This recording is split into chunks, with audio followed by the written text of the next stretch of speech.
Welcome back, dear students. Today is our fourth video lecture on chemical thermodynamics. तो आज हम cover करने वाले हैं topics concept of maximum work, expression for the maximum work, unit of energy and work और last में हम देखेंगे न्यूमेरिकल्स. तो जो हमने लास्ट लेक्चर में मतलब हमारा जो थर्ड वीडियो लेक्चर था उसमें हमने प्रेशर वॉल्यूम वर्क का एक्सप्रेशन डिराइव किए थे और फ्री एक्सपांशन देखे थे. और आज हम एक्सप्रेशंस देखने वाले हैं मैक्सिमम वर्क डन के लिए. तो ये जो एक्सप्रेशंस हैं जो डिराइव कर रहे हैं हम और जो इक्वेशन हम लोग डिराइव करते हैं उसी के बेस्ड में होता है न्यूमेरिकल. तो आज का जो लेक्चर है उसमें हम न्यूमेरिकल भी देखने वाले हैं. तो लास्ट लेक्चर में जो हमने जो इक्वेशंस को डिराइव किए थे, जो एक्सप्रेशंस थे, उसको हम एक बार फिर से यहाँ देख लेते हैं. Expression for pressure volume work जिसमें हमने डिराइव किए थे equation W is equals to minus external pressure into delta V और इसी को हम लिखते हैं W is equals to minus P X into V2 minus V1 क्योंकि डेल्टा V मतलब चेंज इन वॉल्यूम, तो चेंज इन वॉल्यूम को लिखते हैं V2 माइनस V1. और नेक्स्ट जो एक्सप्रेशन था वो था फ्री एक्सपांशन का जिसमें एक्सटर्नल प्रेशर ज़ीरो रहता है इसलिए work is equals to zero आता है. अब हम देखते हैं कॉन्सेप्ट ऑफ मैक्सिमम वर्क.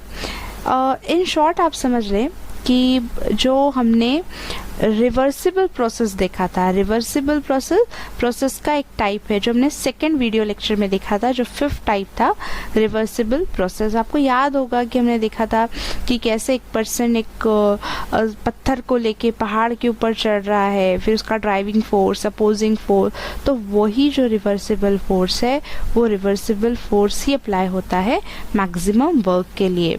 मतलब कंडीशन जो है मैक्सिमम वर्क की वो है रिवर्सिबल प्रोसेस की. तो यहाँ पर देखें maximum work can be obtained from the process when opposing force is infinitesimal smaller than the driving force. opposing force अब हमने बताए थे आपको जो सामने वाला फोर्स लगाता है उसे हम कहते हैं अपोजिंग फोर्स इज इनफाइनाइटसिमल.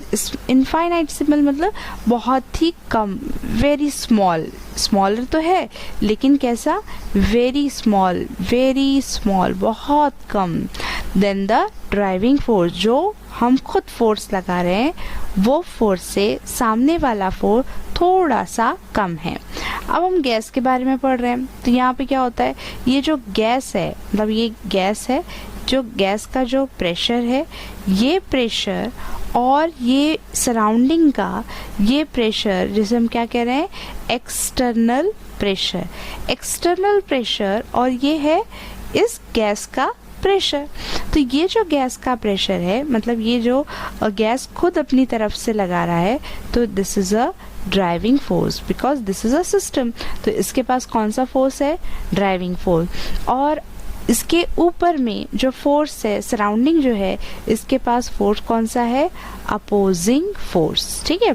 तो अब क्या हो रहा है यहाँ पे देखो, अपोजिंग फोर्स इज इनफाइनाइटसिमली स्मॉलर मतलब ये थोड़ा सा कम होना चाहिए. ये क्या होना चाहिए, ये थोड़ा सा कम होना चाहिए, है ना, ये होना चाहिए कम, लेस होना चाहिए. देन द ड्राइविंग फोर्स मतलब ये फिर क्या होना चाहिए, ये ज़्यादा होना चाहिए, है ना. ड्राइविंग फोर्स से अपोजिंग फोर्स कम है मतलब opposing force driving force opposing force से ज़्यादा है. तो P is more and P external is less. If the pressure of the gas differ from P external by a quantity del P, अब del P मतलब क्या होता है, change in pressure. अगर हम इन दोनों का डिफरेंस निकालते हैं अपोजिंग एंड ड्राइविंग फोर्स का, चेंज इन प्रेशर को क्या कहेंगे हम, डेल P, है ना. अब चेंज इन प्रेशर कैसे लिखते हैं हम, मतलब कोई भी चेंजेस करने के लिए P2 माइनस P1. तो ये मान लेते हैं एक्सटर्नल है, ये है P1 और इसको मान लेते हैं हम P2 क्योंकि जो ज़्यादा वैल्यू रहती है उसमें से कम वैल्यू को हम माइनस करते हैं. तो P2 जो ड्राइविंग फोर्स है वो ज़्यादा है, ये कौन सा है, ये ड्राइविंग फोर्स है, और ये जो P1 है ये कौन सा है, ये है अपोजिंग फोर्स। तो दोनों के जो वैल्यू को अगर हम माइनस करेंगे और जो आंसर आएगा डेल P का वो बहुत ही स्मॉल नहीं होगा। क्यों स्मॉल होगा, क्योंकि दोनों में जो डिफरेंस है वो बहुत ही ज़्यादा कम है।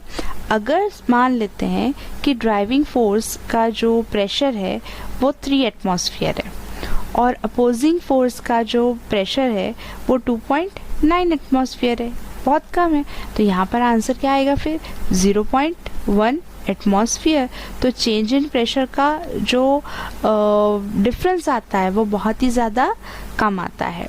तो वैसे ही यहाँ पे लिखा हुआ है P माइनस P एक्सटर्नल, मतलब जो ड्राइविंग फोर्स है और एक्सटर्नल फोर्स है दोनों का difference P2 minus P1 is equals to delta P। And अगर एक्सटर्नल प्रेशर, इसी को हम यहाँ पे थोड़ा सा रीअरेंज कर देते हैं तो ये क्या हो जाएगा, P external is equals to P minus del P। हमने क्या किए, ये वाली वैल्यू को इधर लेकर आ गए और ये वैल्यू को यहाँ शिफ्ट कर दिए, थोड़ा सा रीअरेंज कर दिए। Then equation W is equals to minus P X T into del V become, जो हमने प्रेशर वॉल्यूम वर्क की इक्वेशन देखे थे ये तो आपको याद हो जाना चाहिए। W is equals to minus P external into del V. अब ये क्या हो जाएगी, अब यहाँ पे करना क्या है अपने को, ये जो PEXT ये जो आपको दिखाई दे रहा है इसकी वैल्यू क्या आई है, P माइनस डेल V। तो ये PEXT की जगह हम P माइनस डेल P रख देंगे। तो ये इक्वेशन कैसी बन जाएगी, देखो W is equals to minus जो है माइनस का साइन एज इट इज है ना, और PEXT की जगह क्या है, P माइनस डेल P है, P माइनस डेल P है and into del V। The maximum work is obtained from the change which is thermodynamically reversible। हमने स्टार्टिंग में बताया कि जब मैक्सिमम वर्क कब होता है, जब जो चेंजेस होते हैं वो चेंजेस कैसे होते हैं, थर्मोडायनेमिकली रिवर्सिबल। और रिवर्सिबल प्रोसेस की जो कंडीशन क्या है कि opposing force and driving force दोनों के बीच का डिफरेंस कैसा होना चाहिए, इनफाइनाइटेसिबल, बहुत ही कम होना चाहिए कि कभी भी कोई भी प्रोसेस जो है वो रिवर्स हो सकती है ना। तो यहाँ पे रिवर्सिबल प्रोसेस में दोनों के बीच का मतलब ड्राइविंग एंड अपोजिंग फोर्स का जो डिफरेंस है वो स्मॉल रहना चाहिए, तभी होता है क्या, मैक्सिमम वर्क डन। अब इसी के हमको यहाँ पर एक्सप्रेशंस देखना है। अब देख रहे हैं हम expression for the maximum work. अब देखो बच्चों याद रखो कि इस यूनिट में जो थोड़ा सा कॉम्प्लिकेटेड पार्ट है वो यही एक्सप्रेशन है डिराइव करने के लिए, क्योंकि इसमें कुछ मैथमेटिकल कॉन्सेप्ट लगते हैं और जिनका मैथ्स नहीं होता है उनको ये समझने में प्रॉब्लम जाती है। लेकिन फिर भी हम कोशिश करेंगे आपको समझाने के लिए, आप उसको थोड़ा सा कंसंट्रेशन के साथ में देखेंगे तो आई होप कि आपको समझ जाएगा। और ये जो टॉपिक्स हैं जो हम अभी तक के डिराइव करते आ रहे हैं ये न्यूमेरिकल बेस्ड हैं, क्योंकि जो इक्वेशन हम डिराइव करते हैं उसी के बेस पे न्यूमेरिकल सॉल्व करते हैं, इसलिए इसको अच्छे से समझना होगा। तो देखें, मैक्सिमम वर्क कंसिडर करना है जैसे हम हमेशा करते हैं कि पर्टिकुलर हमने गैस लेना है और उसको सिलेंडर में फिट करना है, फ्रिक्शनलेस पिस्टन लगाना है और वो गैस क्या हो रही है, एक्सपांड हो रही है। कंडीशन देखें क्या है, आइसोथर्मली मतलब temperature remains constant through out the transformation through out the reaction. And the reversible अभी देखे हमने कि ड्राइविंग एंड अपोजिंग फोर्स में जो डिफरेंस होना चाहिए इनफाइनाइटेसिमल स्मॉल होना चाहिए। एंड इनिशियल वॉल्यूम है V1 to final volume V2 at constant temperature. The expansion takes place in number of step. लेकिन यहाँ देखिए कंडीशन क्या है कि यहाँ पे देखिए आप गैस जो है वो धीरे धीरे एक्सपांड हो रही है, लेकिन ये एक्सपांशन जो हो रहा है ये नंबर ऑफ स्टेप में हो रहा है। और देखिए हम यहाँ पे क्या कर रहे हैं कि हर स्टेप में जो एक्सटर्नल प्रेशर है वो कम करते जा रहे हैं। अगर आप इसको माइन्यूटली ऑब्जर्व करेंगे ना तो ये देखिए इसके ऊपर में जो प्रेशर रखा हुआ है ना, तो अब आप देखेंगे तो हर एक टाइम पर जो प्रेशर है वो धीरे धीरे क्या होते जा रहा है, यहाँ पर डिक्रीज होते जा रहा है, कम होते जा रहा है ना। तो प्रेशर यहाँ पर हम कम करते जा रहे हैं, वो भी कैसे, धीरे धीरे कर रहे हैं, एकदम से नहीं करें हमने, धीरे धीरे प्रेशर को कम करें, जिसकी वजह से मतलब इस गैस के ऊपर एक्सटर्नल प्रेशर जो है वो कम होते जा रहा है। और एक्सटर्नल प्रेशर कम हो रहा है तो यहाँ पर क्या हो रहा है, गैस जो है वो एक्सपांड हो रही है ना। इसका जो वॉल्यूम है तो देखें वॉल्यूम क्या हो रहा है, धीरे धीरे यहाँ पर बढ़ते जा रहा है ना। तो धीरे धीरे हम एक्सटर्नल प्रेशर कम कर रहे हैं तो वैसे वैसे जो वॉल्यूम है वो बढ़ता जा रहा है। और ऐसा कब तक के करना है, यहाँ पर देखो लिखा हुआ है क्या, कंटिन्यू हम इसी तरीके से धीरे धीरे एक्सटर्नल प्रेशर को रिमूव करते जा रहे हैं। और कब तक के करना है, जब तक के एक्सपांशन पूरी तरीके से ख़त्म नहीं हो जाता। मतलब गैस को जितना एक्सपांड होने की उसमें ताकत है वो उतनी एक्सपांड हो जाएगी। और एक टाइम ऐसा आएगा कि ये एक्चुअली ये क्या है, गैस सिस्टम है, तो ये एक टाइम ऐसा आएगा कि सिस्टम सराउंडिंग के साथ में इक्विलिब्रियम एग्जिस्ट कर लेगा, मतलब मैकेनिकल इक्विलिब्रियम स्टेट में पहुंच जाएगा। तो उस टाइम पे ना फिर मतलब जो इनके वेरिएबल्स हैं वो कांस्टेंट हो जाएंगे, वो उसका एक्सपांड करना गैस का बंद हो जाएगा। तो वहाँ तक के हमको ये प्रोसेस को कंटिन्यू करना है। तो होना क्या है कि हर स्टेप में हम क्या कर रहे हैं, इन शॉर्ट क्या समझना है, हर स्टेप में क्या कर रहे हैं, हम एक्सटर्नल प्रेशर को कम करते जा रहे हैं। अगर एक्सटर्नल प्रेशर कम होते जा रहा है तो वॉल्यूम क्या हो रहा है, धीरे धीरे बढ़ता जा रहा है। तो यहाँ पर कब तक के ये प्रोसेस हमको कंटिन्यू करना है, जब तक के सिस्टम सराउंडिंग के साथ में मैकेनिकल इक्विलिब्रियम स्टेट में ना पहुंच जाए, तब तक के हमको ये जो वर्क है ये करते रहना है। अब उसके बाद देखिए जब मैकेनिकल इक्विलिब्रियम स्टेट में पहुंच जाता है, when the volume of a gas increases by an infinitesimal amount. अब हर स्टेप में अगर हमने एक सिंगल स्टेप लिया, अगर यहाँ से इस स्टेट की ही बात कर रहे हैं हम, तो क्या हो रहा है कि जो वॉल्यूम है थोड़ा सा ही बढ़ रहा है ना, इनफाइनाइटेसिमल वेरी स्मॉल अमाउंट में वॉल्यूम इंक्रीज हो रहा है। तो फिर अगर वॉल्यूम इंक्रीज हो रहा है तो वर्क भी तो चेंज हो रहा है ना, स्मॉल क्वांटिटी में वर्क भी चेंज होगा। अगर एक वैल्यू चेंज हो रही है तो दूसरी वैल्यू तो अपने आप बदल जाएगी। तो फिर ये एक्सप्रेशन आया कैसे, जो हमने प्रेशर वॉल्यूम वर्क का निकाले थे, W is equals to minus PEXT into del V। अब यहाँ पे डेल की जगह यहाँ पे हम क्या यूज़ कर रहे हैं, D का यूज़ कर रहे हैं। D का यूज़ इसलिए कर रहे हैं क्योंकि इनफाइनाइटेसिमल वेरी स्मॉल इनफाइनाइटेसिमल अगर वैल्यू रहती है तो चेंज इन वॉल्यूम या चेंज इन प्रेशर जो भी चेंजेस आते हैं, इनफाइनाइटेसिमल चेंज आते हैं, तो उसमें हम स्मॉल d का यूज़ करते हैं। बस इतना सा फ़र्क है।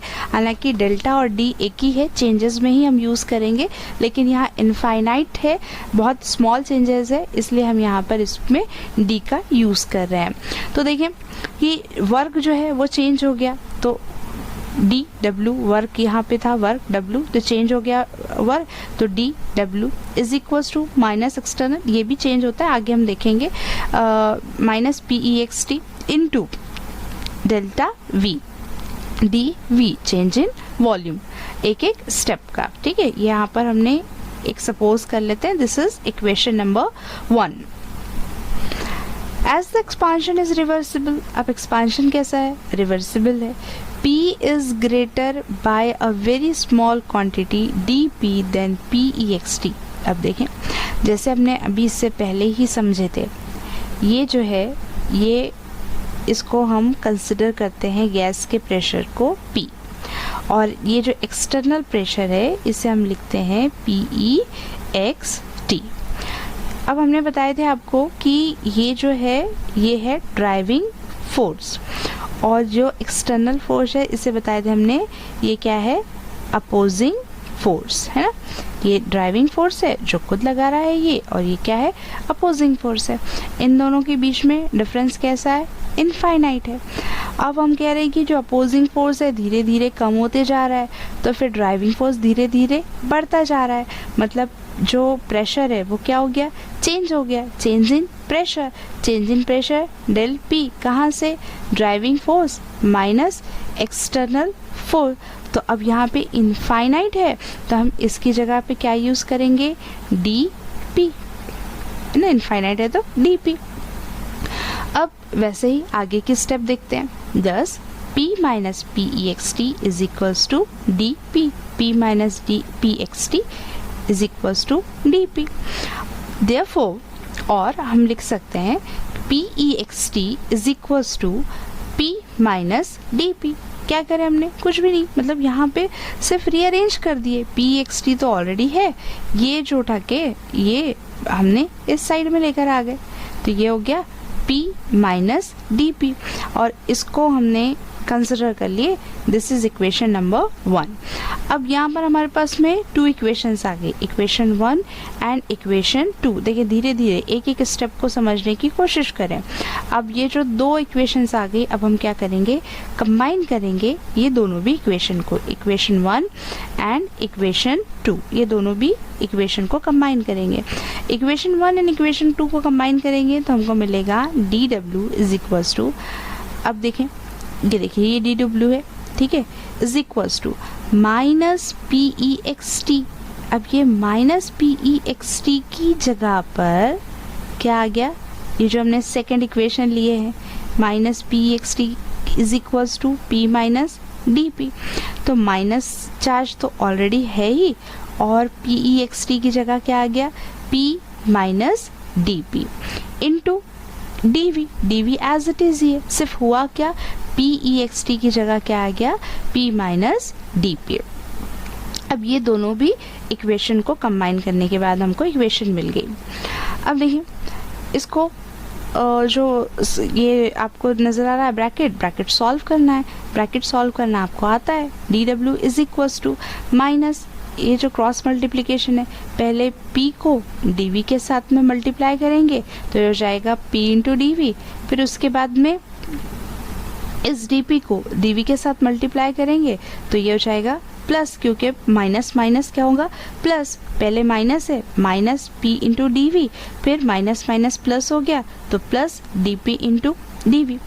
अब ये जो dp एंड dv है, मतलब change in pressure and change in volume, ये change in pressure and change in volume ये वेरी इनफाइनाइट सिमिल है, मतलब बहुत ही स्मॉल चेंजेस है।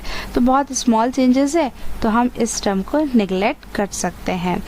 As dp and dv are very small hence can be neglected, हम हमने इसको निगलेक्ट कर दिया। तो अब हमारे पास जो रिमेनिंग इक्वेशन है वो क्या बचेगी, D W is equals to minus p into D V, और इसको कंसिडर क्या करेंगे हम, इक्वेशन नंबर 3। यहाँ तक के आपको समझ गया, छोटा सा ये है यहाँ तक के।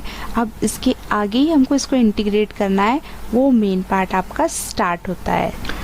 अभी हमने इक्वेशन देखे, D W is equals to minus P into D V, है ना, ये इक्वेशन नंबर 3 था। अब इसके आगे देखना है हमको कि W की एग्जैक्ट वैल्यू निकालना है, मतलब वर्क डन की एग्जैक्ट वैल्यू निकालना है। उसके लिए हमको इस इक्वेशन को इंटीग्रेट करना पड़ता है। तो इंटीग्रेशन के लिए हम क्या करेंगे, लिमिट्स लेंगे। देखें, the total work done is obtain bye integration of equation 3। जो हमको टोटल वर्क डन, वर्क की जो इक्वेशन फाइंड आउट करना होगा तो उसके लिए हमको इंटीग्रेट करना पड़ेगा between the limit of initial and final stages. जो इनिशियल स्टेज होती है मतलब रिएक्शन होने से पहले, और बाद की स्टेजेस में।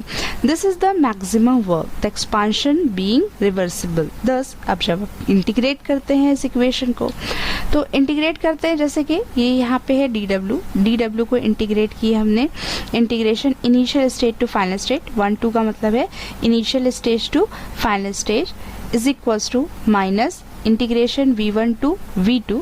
हमने ये वाला जो है p इंटू डी वी, इसको इंटीग्रेट किया है, यह है माइनस, यहाँ पे माइनस का साइन, माइनस, और इसको इंटीग्रेट किया है limits with v1 to v2।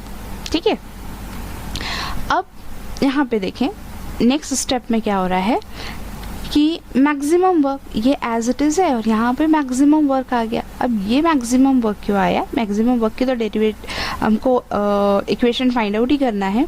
ये एक्चुअली एक मैथ्स का फॉर्मूला है, जैसे कि integration dx is equals to होता है x। यहाँ पे कुछ नहीं है, मतलब यहाँ पे 1 है, तो dx क्या होता है? dx is equals to x।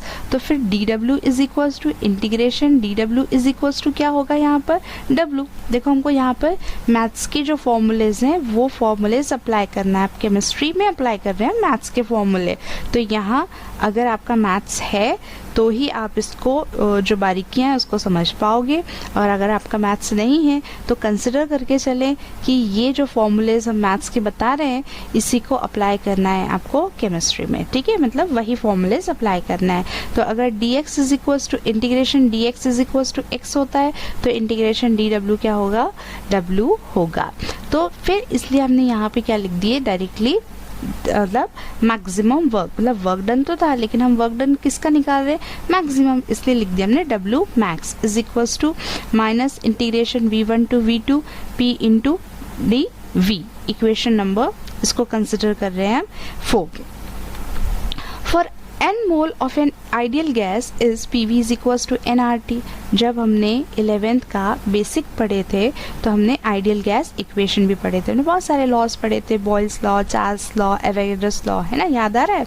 तो उस पे से हमने एक ideal gas equation find out किए थे, pv is equals to nRT। तो pv is equals to nRT, therefore p is equals to nRT upon v। हो सकता है ना? p की वैल्यू निकल गई। अब ये जो p है, ये p की जो वैल्यू है nRT अपॉन v, इसको हम पुट कर देते हैं इस इक्वेशन नंबर 4 में। तो देखें maximum work done is equals to minus integration v1 to v2, p की जगह क्या आ गया? nRT upon v into dv। अब देखिए n क्या है? Number of moles. Number of moles तो हमने एक बार अगर ले लेते हैं तो वो कांस्टेंट ही रहेगा, कम ज़्यादा तो हो नहीं रहा है नंबर ऑफ मोल्स, क्योंकि अमाउंट ऑफ सब्सटेंस चेंज नहीं हो रहा है। r क्या है?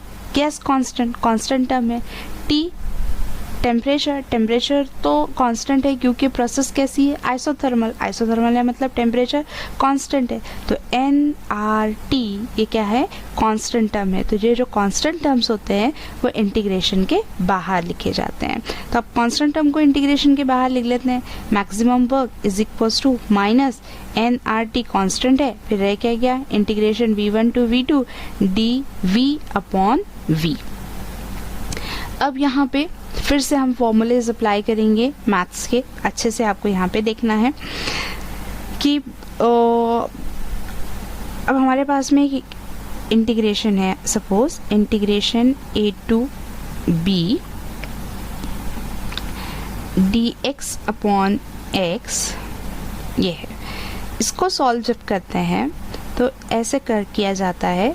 इसके बाद की स्टेप आती है log x with limit a to b। फिर सॉल्व करते हैं, इसके आगे की स्टेप आती है log b minus a। log जब माइनस में है तो वो लिखा जाता है डिवाइड में log b माइनस a। अब ऐसा आपको करना होगा। अब ये जो मैथ्स के जो फॉर्मूलेज हैं हम यहाँ पर अप्लाई करते हैं।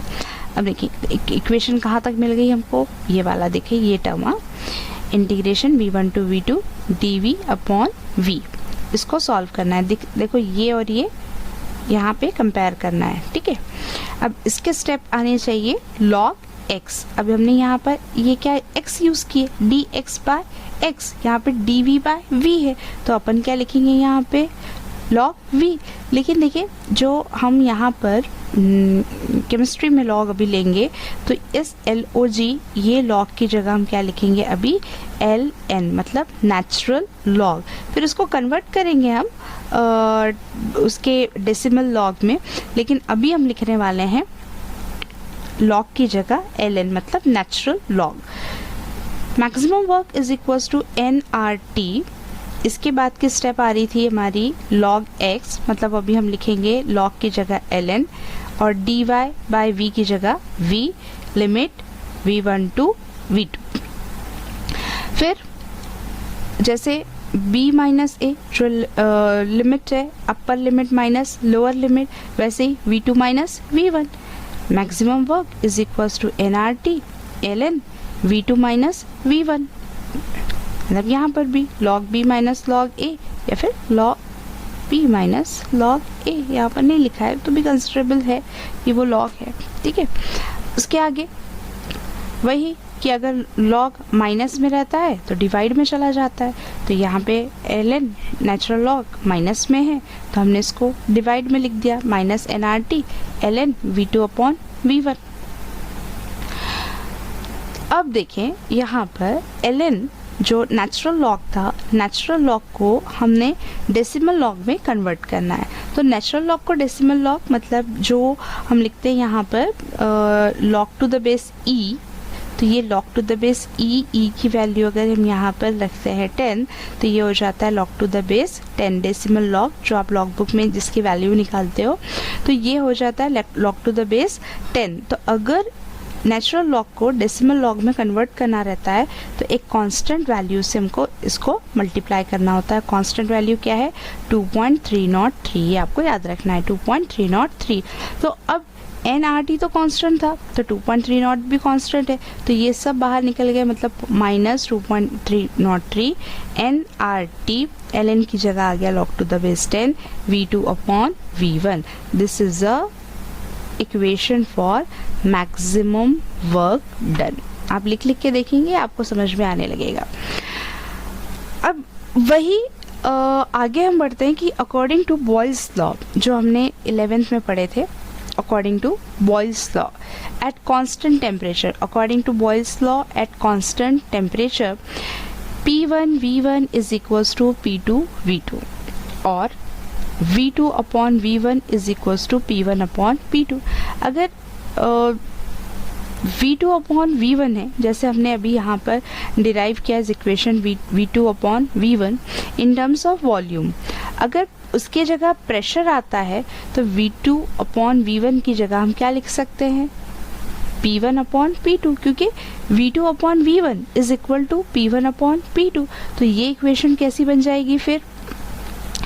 Maximum work done is equals to minus 2.303 nRT log to the base 10 P1 upon P2। This is equation number 6। Actually देखा जाए तो ये दोनों भी इक्वेशन जो है मैक्सिमम वर्क डन की ही है, लेकिन इस इक्वेशन में हमको वॉल्यूम के साथ में दिया है और इस इक्वेशन में प्रेशर के फॉर्म में दिया है, ठीक है। अब इसको आपको बार बार लिख के देखना है, प्रैक्टिस करना है, तो ही आप परफेक्शन आएगा आपका। तो ये जो इक्वेशंस है आपके पास में मैक्सिमम वर्क डन की, इसी बेस पे हम न्यूमेरिकल सॉल्व करने वाले हैं, ठीक है। Units of energy and work कि जब हम न्यूमेरिकल सॉल्व करते हैं तो यूनिट कैसे फाइंड आउट करेंगे, तो ये कुछ स्टैंडर्ड वैल्यूज़ हैं जो आपको याद करना ज़रूरी होगा।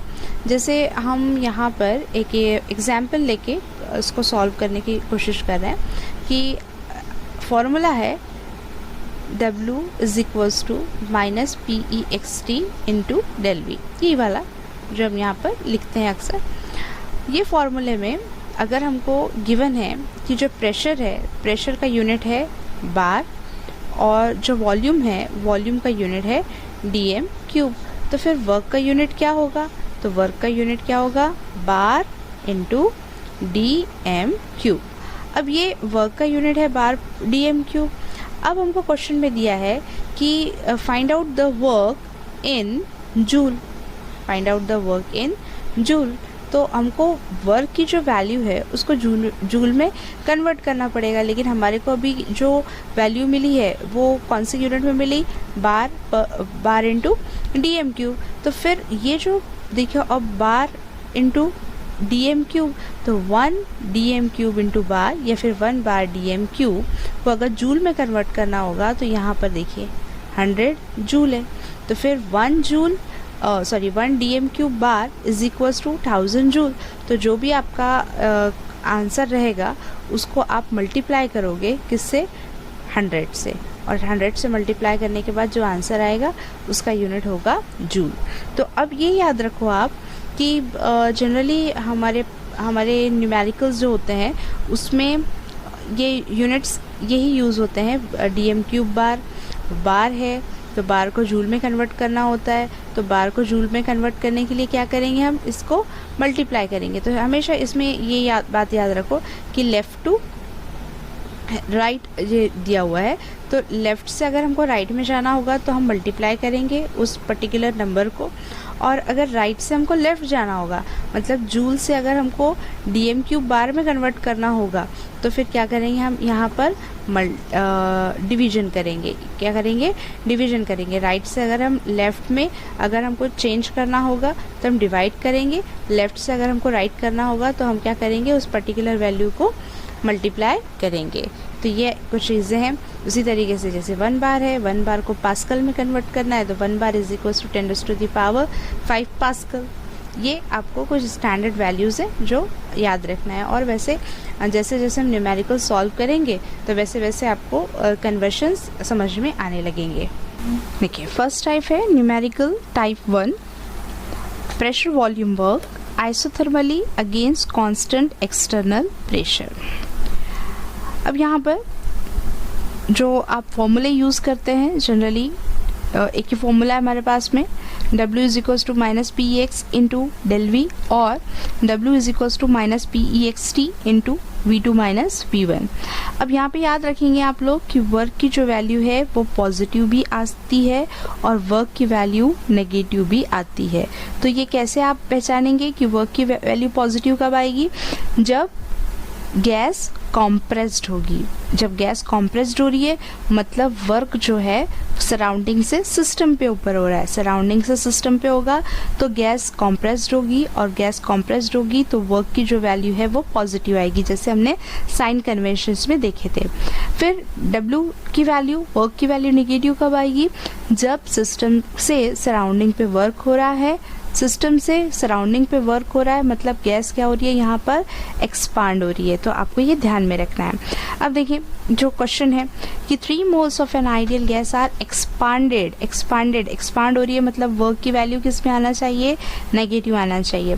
फ्रॉम 15 DM³ to 20 DM³, यहाँ पे वॉल्यूम चेंज हो रहा है तो हम लिखते भी जाते हैं साथ साथ में। वॉल्यूम पहले कितना था 15 DM³, बाद में कितना हो गया 20 DM³ at constant external pressure external pressure PEXT = 1.2 unit क्या है इसका, बार।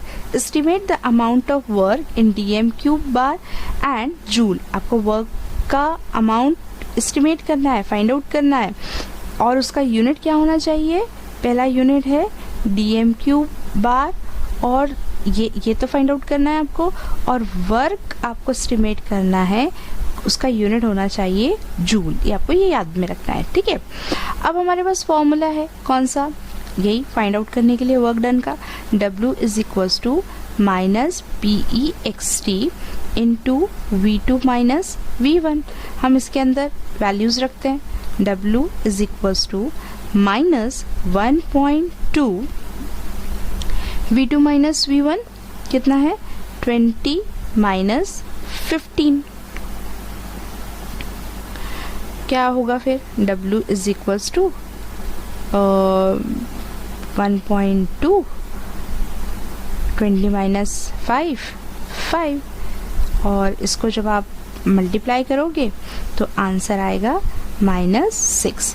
यूनिट क्या आना चाहिए इसका, एक्सटर्नल प्रेशर का यूनिट क्या गिवन था हमको, बार, और वॉल्यूम का यूनिट क्या दिया था DM³। ये तो आपका कांस्टेंट निकल जाएगा, कॉमन निकलेगा, तो फिर इसका यूनिट क्या आएगा, W का बार DM³ है ना, W = बार DM³ या फिर DM³ बार। तो ये हमारा आंसर आ गया DM³ बार में। अब सेकेंड हमको आंसर लाना है जूल में। अभी हमने थोड़ी देर पहले ही बताए थे कि अगर DM³ बार को जूल में कन्वर्ट करना हो तो किससे करते हैं, हम मल्टीप्लाई कर देते हैं 100 से, कांस्टेंट वैल्यू है, ये है -6 dm³ बार या फिर बार dm³। इसको जूल में कन्वर्ट करने के लिए हम 100 से मल्टीप्लाई कर देंगे।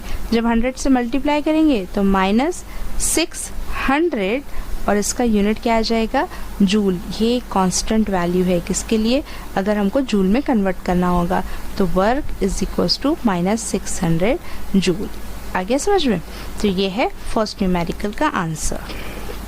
नेक्स्ट कैलकुलेशन है, calculate the constant external pressure. क्या फाइंड आउट करना है हमको, सबसे पहले ही लाइन में दिया हुआ है एक्सटर्नल प्रेशर। एक्सटर्नल प्रेशर को इंडिकेट करते हैं हम P एक्सटर्नल, ये कैलकुलेट करना है। Required to compress 2 moles of an ideal gas from volume of 25 dm³ to 13 dm³। Gas compressed हो रही है, गैस compressed हो रही है मतलब वर्क पॉजिटिव होना चाहिए और वॉल्यूम डिक्रीज हो रहा है। पहले वॉल्यूम क्या था 25 dm³ और बाद में वॉल्यूम कितना हो गया 13 dm³, क्योंकि गैस compressed हो रही है मतलब वॉल्यूम कम हो रहा है। और वर्क कितना मिला हमको, वर्क 4862.4 जूल। अब यहाँ पे थोड़ा सा हमको कन्वर्शन करने की ज़रूरत है यूनिट्स में, क्योंकि यहाँ जूल है जो SI यूनिट है और ये dm³ में है। तो इसको dm³ करने के लिए फिर से हम वही करेंगे। इससे पहले हमने क्या किए, dm³ को जूल में कन्वर्ट करने के लिए 100 से मल्टीप्लाई कर दिए। अब उसको 100 से उल्टा करना है तो 100 से डिवाइड कर देंगे। तो ये हो जाएगा 4862.4 डिवाइडेड बाय 100। तो 100 है मतलब 10⁻⁻², ऊपर लेके जाएंगे इसको तो -2 हो गया। 2 -2 तो मतलब ये जो डेसिमल है ये 2 और शिफ्ट हो जाएंगे, यहाँ तक क्या आ जाएगा, तो आ जाएगा क्या यहाँ पे आंसर 48.624 यूनिट आ जाएगा बार dm³। अब आ गए यूनिट सभी सेम। अब हमने फॉर्मूला अप्लाई करना है। फॉर्मूला क्या है, W is equals to -PEXT into V2 minus V1 is equals to -PEXT, ये तो फाइंड आउट करना है। V2 है हमारे पास में 13, V1 है 25 और वर्क कितना है 48.624। आगे और सॉल्व करते हैं इसको। 48.624 is equals to minus external pressure into minus करेंगे 25 माइनस 13 होगा तो ये आएगा माइनस का साइन, क्योंकि जो बड़ा डिजिट है उसका साइन आता है और आंसर आएगा यहाँ पे कितना 12 आएगा।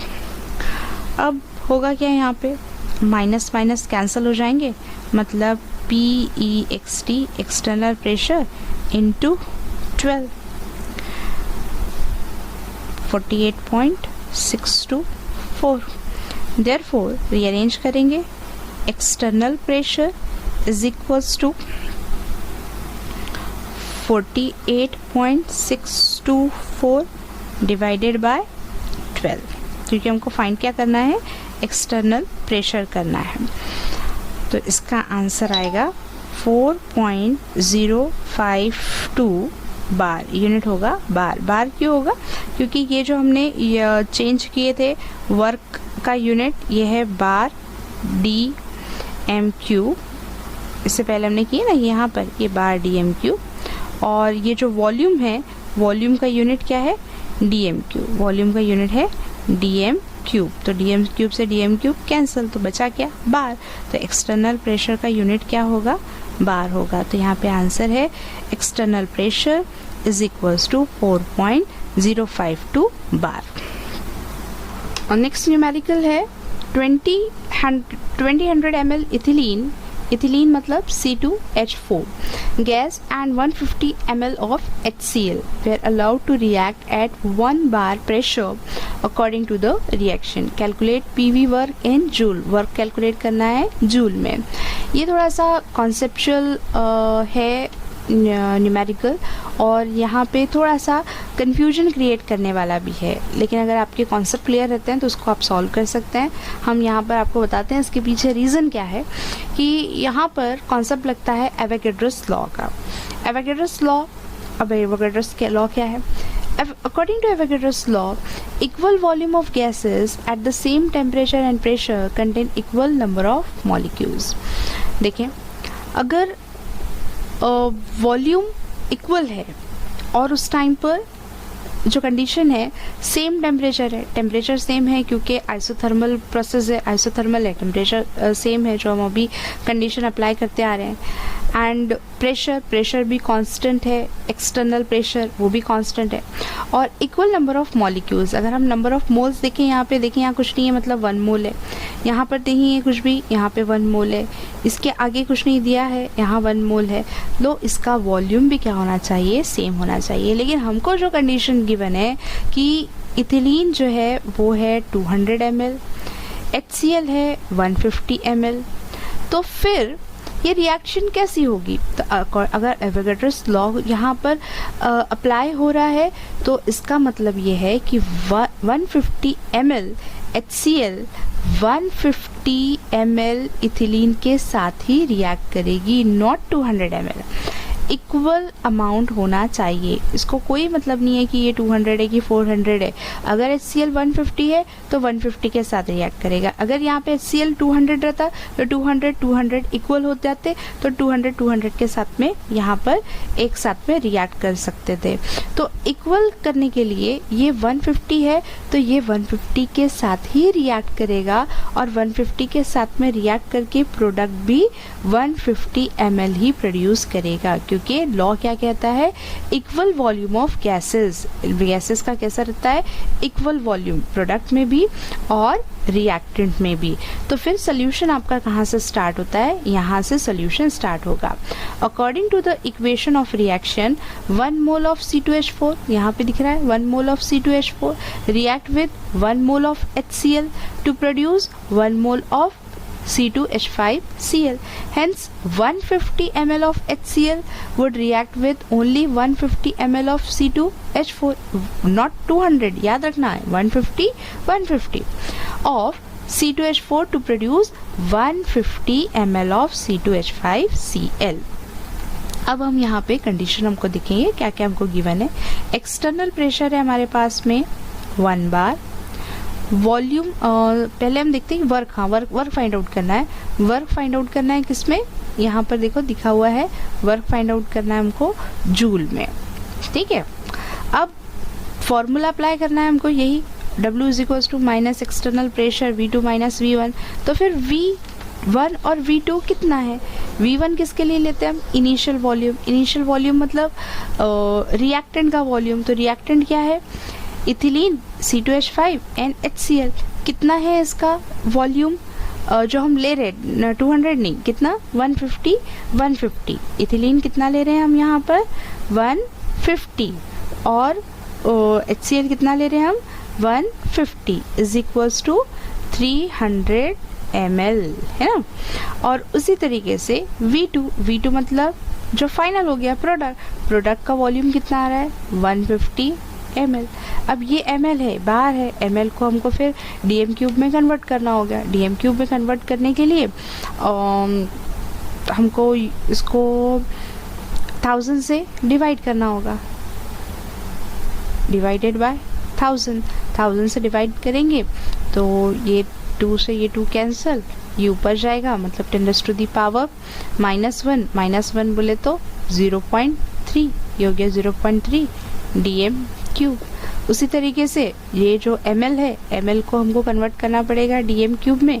तो dm क्यूब में कन्वर्ट करने के लिए 150 डिवाइडेड बाय 1000 बोले तो इसके ऊपर गया 10⁻³ -3, 1 2 3, यहाँ पे क्या हो जाएगा फिर ये 0.15 dm क्यूब। अब फॉर्मूला अप्लाई करते हैं। फॉर्मूला क्या है, W is equals to minus PEX V2 minus V1। तो एक्सटर्नल प्रेशर तो -1 है, V2 की वैल्यू कितनी आई 0.15 माइनस V1 की वैल्यू 0.3, माइनस करेंगे आंसर आएगा इसका -0.15। माइनस 0.15, तो माइनस माइनस प्लस हो जाएगा, प्लस हो जाएगा तो आंसर आएगा 0.15. W is equals to 0.15 unit रहेगा, क्योंकि प्रेशर का था बार और वॉल्यूम का था dm3 बार dm3. हमको कैलकुलेट करना है वर्क किसमें, जूल में, तो जूल में कन्वर्ट करने के लिए 100 से मल्टीप्लाई करना पड़ेगा. तो W is equals to 0.15 into 100. अगर 100 से हम इसको मल्टीप्लाई करते हैं तो आंसर कितना आएगा, पावर 2, मतलब इधर और शिफ्ट हो जाएंगे ये, क्योंकि अगर हम इसको लिखते हैं 10⁻² +2, तो ये क्या हो जाएगा, डेसिमल जो है 2 शिफ्ट हो जाएंगे, शिफ्ट हो जाएंगे तो 15.0, तो 15.0 ये यूनिट क्या आएगा इसका, फिर जूल में आएगा, क्योंकि हमने कन्वर्शन किए हैं बार dm3 का जूल में, तो उसको मल्टीप्लाई करें हमने 100 जूल से. ठीक है. सेकेंड टाइप के न्यूमेरिकल है मैक्सिमम वर्क डन के, आइसोथर्मली एंड रिवर्सिबली, और इसके फॉर्मूले हैं W max is equals to -2.303 nRT log to the base 10 P2/V1, और अगर हम वॉल्यूम देखिए प्रेशर दिया हुआ है तो P1/P2. और न्यूमेरिकल है 2 moles of an ideal gas. 2 moles, moles मतलब number of amount of gas, तो अमाउंट ऑफ गैस को हम मोल्स को इंडिकेट करते हैं n से, तो n is equals to 2 mole. Are expanded, expand हो रही है, एक्सपांड हो रही है मतलब सिस्टम से वर्क सराउंडिंग पे हो रहा है, तो फिर इसका आंसर जो है वो माइनस में आना चाहिए. Isothermally and reversibly from 20 litre to 30 litre, expand हो रही है, बढ़ रहा है उसका वॉल्यूम 20 से 30 लीटर, तो V1 is equals to 20 litre and V2 is equals to 30 litre at 300 kelvin, मतलब टेम्परेचर है यहाँ पर 300 kelvin. Calculate the work done, work done find out करना है. W is equals to question mark, और आपको यहाँ अंदाज़ा लग गया कि एक्सपांड हो रही है गैस, मतलब W का जो आंसर है वो नेगेटिव में आना चाहिए. और यहाँ पे जो कांस्टेंट वैल्यू है R गिवन है, गैस कांस्टेंट आपको अगर नहीं भी दिया है तो मालूम होना चाहिए 8.314 joule kelvin inverse mole inverse. अब फॉर्मूला है मैक्सिमम वर्क डन का, maximum work done is equals to -2.303 nRT log to the base 10 V2/V1.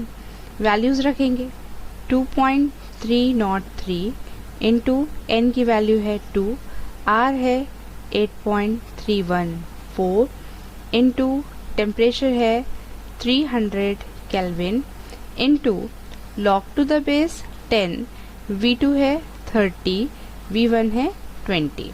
तो इसको पहले कर लेते हैं हम सॉल्व. जो log की वैल्यू गिवन है ये हो गया 10 to the 20, मतलब 3/2, और 3/2 को और सिंप्लीफाई करेंगे तो रह जाएगा यहाँ पे क्या 1.5. तो अब यहाँ पर हमारे पास आ गया है -2.303 into 2 into 8.314 into 300 into log to the base 10, और इसको सिंप्लीफाई करके रह गया हमारे पास 1.5.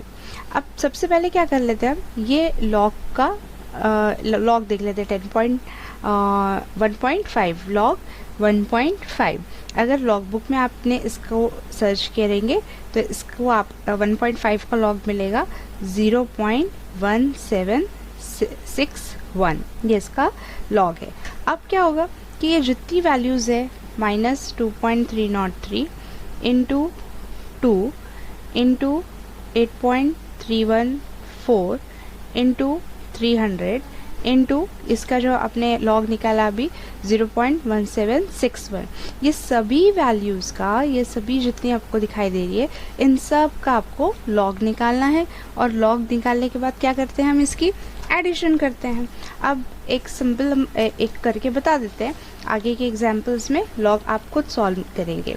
जैसे कि लॉग अगर आपको निकालना है 2.303, तो पॉइंट से पहले 1 डिजिट है, तो 1 में से 1 माइनस 0 पॉइंट, कैरेक्टरिस्टिक आता है 0 पॉइंट। फिर 23 का 0 में 3 में मीन डिफरेंस 3623।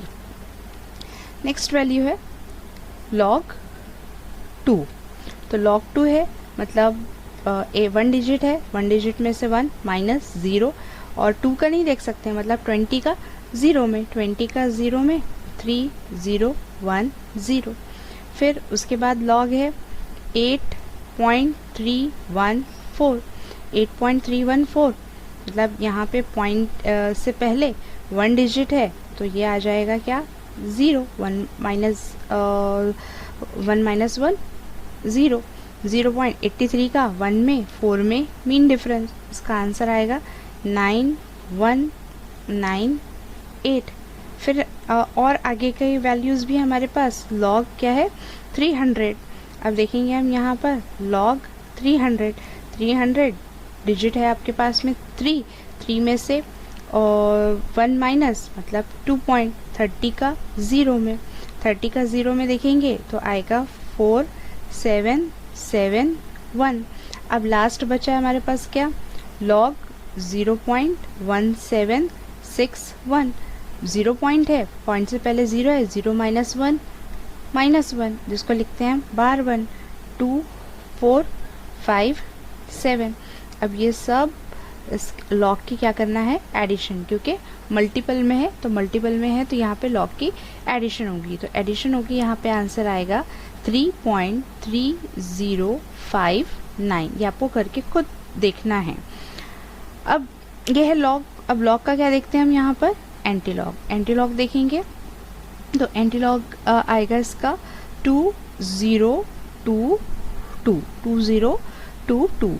तो फिर 1 डिजिट के बाद में हम यहाँ पे क्या लगाते हैं, पॉइंट लगाते हैं और इनटू 10⁻³ 3, 10⁻³ अब 10⁻³ है तो अब आप इसको शिफ्ट करना आपको आता है, मतलब अब यहाँ पर हम क्या लिख देते हैं, maximum work is equals to minus का साइन एज इट इज है 2.022 इंटू 10⁻³ यूनिट रहेगा इसका जूल। और या तो फिर इसको अगर हम पावर हटा भी दें तो पावर हटा देंगे तो क्या हो जाएगा, -2022। ये जो डेसिमल के राइट साइड में शिफ्ट हो जाएगा, ये पॉइंट के राइट साइड में, मतलब 1 2 3, तो 2022 और यूनिट है इसका क्या, जूल। तो ये हो गया आंसर मैक्सिमम वर्क डन का। इस तरीके से आपको फाइंड आउट करना होगा। तो ये आप याद रखेंगे कि जो लॉग है, लॉग की जो वैल्यू रहती है log to the base 10 V2/V1, उसको सबसे पहले सॉल्व करेंगे और उसके बाद सभी जो वैल्यूज़ हैं सबका लॉग निकाल के एडिशन करेंगे और उसके फिर एंटी लॉग निकालेंगे। ये जो न्यूमेरिकल आपको नज़र आ रहा है, इसमें हमको तीनों भी डेरिवेशन से जो हमने डिराइव किए हैं equation, pressure volume work, free expansion और मैक्सिमम वर्क डन, ये तीनों भी अप्लाई करने होता है। थोड़ा सा लेंदी है लेकिन समझ जाए तो बहुत इजी है। तो देखें, सबसे पहले क्या दिया हुआ है, 300 millimole of an ideal gas, मतलब नंबर ऑफ मोल्स दिए हैं। तो नंबर ऑफ मोल्स को हम इंडिकेट करते हैं किससे, n से। n is equals to 300 millimole of an ideal gas occupies 13.7 dm3।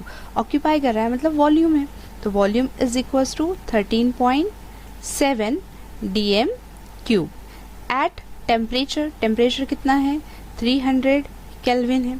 Calculate the work done when the gas is expanded, gas expand हो रही है मतलब सिस्टम से जो वर्क जा रहा है सराउंडिंग पे, मतलब W का जो वैल्यू आना चाहिए वो नेगेटिव में आना चाहिए। और कब तक की एक्सपांड हो रही है? until its volume has increased by 2.3 dm cube, मतलब जो वॉल्यूम है वो इंक्रीज हो रहा है 2.3 dm cube, मतलब चेंज इन वॉल्यूम। तो change in volume del V is equals to 2.3 dm cube, change हो रहा है volume increased by 2.3 dm cube। या फिर हम ये लिख सकते हैं कि इनिशियल वॉल्यूम कितना था 13.7, और जब ये 13.7 है तो बढ़कर मतलब ये 13.7 है और 13.7 में इंक्रीमेंट हो गया 2.3 का, तो ये दोनों की एडिशन कितनी हो जाएगी 16 dm क्यूब। तो यहीं से हम निकाल सकते हैं V2 की भी वैल्यू, चेंज इन वॉल्यूम 2.3 और V2 is equals to 16 dm cube. अब हमको फाइंड आउट करना है, देखो A isothermal against a constant external pressure of 0.3 बार। अब 0.3 बार किसका यूनिट है? प्रेशर का। तो against a constant external pressure, तो external pressure is equals to 0.3 bar. और फाइंड आउट क्या क्या करना है हमको, देखो A वर्क डन हमको फाइंड आउट करना है, पहले ही दिया था यहाँ पे, कैलकुलेट द वर्क डन कब isothermal against a constant external pressure, मतलब हमको यहाँ पर W is equals to minus PX V2 minus V1 वो वाला फॉर्मूला यूज़ करना पड़ेगा। फिर सेकंड है आइसोथर्मली एंड रिवर्सिबली, मतलब maximum work done and into volume मतलब फ्री एक्सपांशन। तो वन बाय वन हम देखेंगे, लेकिन यहाँ पर एक और चीज़ हमको यहाँ नहीं दिया हुआ है, लेकिन फिर भी हम यहाँ पर लिखेंगे R की वैल्यू, क्योंकि R कांस्टेंट है, गैस कांस्टेंट अभी हमने आपको थोड़ी देर पहले ही बताए थे। अगर नहीं भी दिया हुआ है तो हमको लिखना है 8.314 joule kelvin inverse mole inverse, ये आपको याद होना ही चाहिए। अब एक और चीज़ है यहाँ पर, ये जितने यूनिट्स आपको नज़र आ रहे हैं इसमें से यहाँ देखो ये n की जो वैल्यू है 300 मिली मोल, ये मिली मोल में जा रहा है, और ये dm क्यूब, ये जो आपको यूनिट्स नज़र आ रहे हैं ये यूनिट्स कौन से यूनिट है? SI unit. और ये आपको चेंज करना होगा, इसको मिली मोल से मोल में कन्वर्ट करना है। तो मिली मोल से मोल में कन्वर्ट करने के लिए इसको 300 divided by 1000, 300 divided by 1000 into 10⁻³ - 123 मतलब 0.3 ये हो जाएगा मोल, इस तरीके से। तो अब ये जो यूनिट्स है ये यूनिट का कन्वर्शन हो गया। अब हम सॉल्व करेंगे वन बाय वन। फर्स्ट क्या है? Isothermally against a constant external pressure, मतलब यहाँ फॉर्मूला लगने वाला है W is equals to minus PEX into del V। External pressure है minus 0.3 into volume, change in volume कितना है 2.3। इसको सॉल्व करेंगे, आंसर आएगा माइनस 0.69। और यूनिट क्या आएगा इसका? देखो यूनिट आएगा इसका, क्योंकि वॉल्यूम जो है वो dm क्यूब में था और प्रेशर जो था वो था बार में, तो 0.69 dm क्यूब बार। अब हमको इसको जूल में कन्वर्ट करना है, क्योंकि वर्क जो है वो जूल में रहता है। वर्क अगर जूल में रहता है तो फिर W इज इक्वल्स टू, आपको पता है, मल्टीप्लाई करेंगे हम किससे? 100 से। तो 0.69 इंटू 100, अगर 100 से मल्टीप्लाई करते हैं हम तो ये हो जाएगा माइनस 69 जूल, क्योंकि 100 है तो ये जो डेसिमल है पॉइंट जो है वो कहाँ शिफ्ट हो रहा है? किस साइड में शिफ्ट जा रहा है? हो रहा है ये राइट साइड में शिफ्ट हो रहा है। तो ये आ जाएगा फिर 69 जूल। तो work is equals to 69 joule. कब? जब गैस और एक्सपांड हो रही है isothermally against a constant external pressure. अब बी वाली कंडीशन अप्लाई कर रहे हैं हम। Isothermally and reversibly, isothermally and reversibly मतलब मैक्सिमम वर्क डन की इक्वेशन है। W max is equals to 2.303 nRT log to the base 10 V2 upon V1, ये फॉर्मूला है। अब ये फॉर्मूले से हमको यहाँ पर वैल्यू निकालना है मैक्सिमम वर्क डन की, तो W max is equals to -2.303, n की वैल्यू है 0.3 इंटू 8.314 इंटू टेम्परेचर गिवन है 300, टेम्परेचर है कितना 300 into log to the base 10, V2 कितना है 16, V1 है 13.7, है ना। अब ये सारी वैल्यूज़ हमने इसके अंदर पुट कर लिए, और सबसे पहले अब ये वैल्यूज़ पुट करने के बाद क्या करेंगे आप कि इसको सिंप्लीफाई कर लेंगे। ये जो वैल्यू है इसको सिंप्लीफाई करेंगे, और इसका आप सिंप्लीफाई करने के बाद इसका आंसर आएगा 0.0674, और उसके बाद में वैसे ही जो हमने इससे पहले के न्यूमेरिकल में किए थे कि जितनी वैल्यूज़ दिख रही है वो सबका लॉग निकालेंगे, लॉग की एडिशन करेंगे, और एडिशन करने के बाद उसका एंटी लॉग निकालेंगे, तो आंसर मिलेगा आपको लास्ट आंसर -116.1 जूल। ये है मैक्सिमम वर्क डन की वैल्यू। अब मैक्सिमम वर्क डन भी फाइंड आउट कर लिए। Maximum work done find out करने के बाद में लास्ट थर्ड वाला बचा है सी कंडीशन। सी क्या है? Into vacuum. इनटू वैक्यूम मतलब यहाँ पे क्या आ रहा है? Free expansion. जब गैस का फ्री एक्सपांशन हम कहते हैं तो फ्री एक्सपांशन किस में होता है? वैक्यूम में। और वैक्यूम में एक्सटर्नल जो प्रेशर होता है वो ज़ीरो होता है। एक्सटर्नल प्रेशर ज़ीरो है, मतलब जो इसका फॉर्मूला है W is equals to -PEX into del V. तो एक्सटर्नल जब प्रेशर ज़ीरो है तो ये क्या होगा? डेल वी की अगर हम वैल्यू भी रखें तो आंसर तो हमको ज़ीरो ही मिलना है, मतलब W is equals to zero. तो इस तरीके से ये हमने सॉल्व करना है न्यूमेरिकल। एक वर्क की वैल्यू निकालना है isothermal against a constant external pressure. फिर सेकंड वर्क की वैल्यू निकालना है हमको आइसोथर्मली एंड रिवर्सिबली। और थर्ड वर्क की वैल्यू निकालना है हमको किसके लिए?